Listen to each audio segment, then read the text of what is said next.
Hello everyone, I am back with a new recipe classic cold coffee. Cold কফির কিন্তু অনেক ধরনের flavour হয়, এটা ক্লাসিক।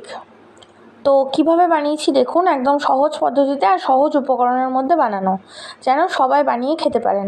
প্রথমেই একটা বড় বাটির মধ্যে নিয়েছি 4 চামচ কফি, 2 চামচ চিনি আর 1 চামচ জল।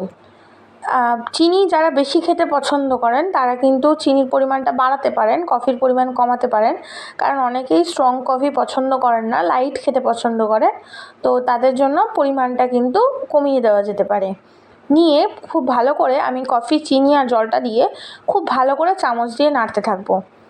যাদের কাছে কোনো রকম whisk, hand Blender, normal Blender বা ফ্রথার নেই, তারা কিন্তু নর্মাল চামচ দিয়েও এইভাবে কফি একটা ফ্রথিং ক্রিমি টেক্সচার তৈরি করতে পারবেন। আস্তে আস্তে ফেটাতে কিন্তু এটা একদম ক্রিমের মতো হয়ে যাবে, হার্ড হয়ে যাবে। এরপর একটা মিক্সির জারের মধ্যে নিয়ে নিয়েছি মিল্ক পাউডার, দিয়ে দিচ্ছি রুম টেম্পারেচারের জল। এবার এখানে আপনারা চাইলে গরুর দুধও ব্যবহার করতে পারেন। আমি গরুর দুধ খেতে পছন্দ করি না, তাই আমি মিল্ক পাউডার ব্যবহার করেছি।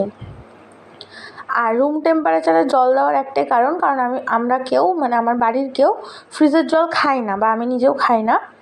তাই রুম টেম্পারেচারের জল দিয়ে প্রথমে ব্লেন্ড করে পরে দিয়েছি কফির মিক্সচারটা।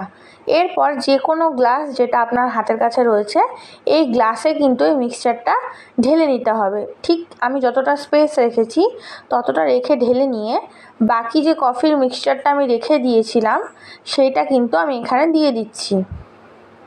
এরপর আমি এখানে দিচ্ছি মেল্টেড চকলেট। এক্ষেত্রে কোকো পাউডার দিয়ে আমি গ্লেজটা বানিয়েছি। দিয়ে দিচ্ছি একটা টাব চকলেট আইসক্রিম। এখানে চকলেট আইসক্রিম না পেলে কিন্তু ভ্যানিলা আইসক্রিম ব্যবহার করা যেতে পারে।